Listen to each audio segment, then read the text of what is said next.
తనపై కొద్ది రోజులుగా వస్తున్న ఆరోపణలపై మన్యం జిల్లాలో ఏర్పాటు చేసిన సమావేశంలో మంత్రి సంధ్యారాణి వివరణ ఇచ్చారు.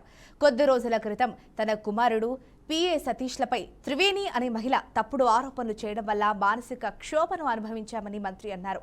మాపై చేసిన ఆరోపణలు నిజం కాదని, అబద్ధమని పోలీసు విచారణలో తేలిపోయిందని, అందుకే వారిని అరెస్టు చేశారన్నారు. నన్ను రాజకీయంగా ఎదుర్కోలేక కొంతమంది వెనక ఉండి ఇవన్నీ చేపిస్తున్నారని మంత్రి మండిపడ్డారు. రోజుల పాటు నిన్న ఎస్పీ గారు నిజం చెప్పారు, మీ అందరూ విన్నారు.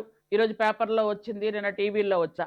నా బిడ్డ పడినటువంటి శోభ, దీనికి సమాధానం ఎవరు చెప్తారు? యాక్చువల్గా మీ పత్రికలు రేటింగ్ పెంచుకోవడానికో, మీ ఛానల్ రేటింగ్ పెంచుకోవడానికో, స్క్రోలింగ్లు పెంచుకోవడానికో, మీరు బాగా హైప్ పెంచుకోవడానికో, సెన్సేషనల్ న్యూస్ ఇస్తున్నామని చెప్పుకోవడానికో కొన్ని పత్రికలు, కొన్ని ఛానళ్ళు ఎదుటి వాళ్ళ పరువులు మర్యాదలు తీసేస్తున్నారని కూడా చూడకుండా ఇష్టానుసారంగా మా పరువు మర్యాద తీసే విధంగా మీరు చేసినటువంటికి దీనికి ఎవరు సమాధానం చెప్పు? దోషం చేశారే, ముద్దాయం చేశారే, చదువుకుంటున్న కుర్రాడిని పట్టుకొని ఇష్టానుసారంగా మాట్లాడారే, ఇష్టానుసారంగా చూపించారే, దీనికి ఎవరు సమాధానం చెప్తారు?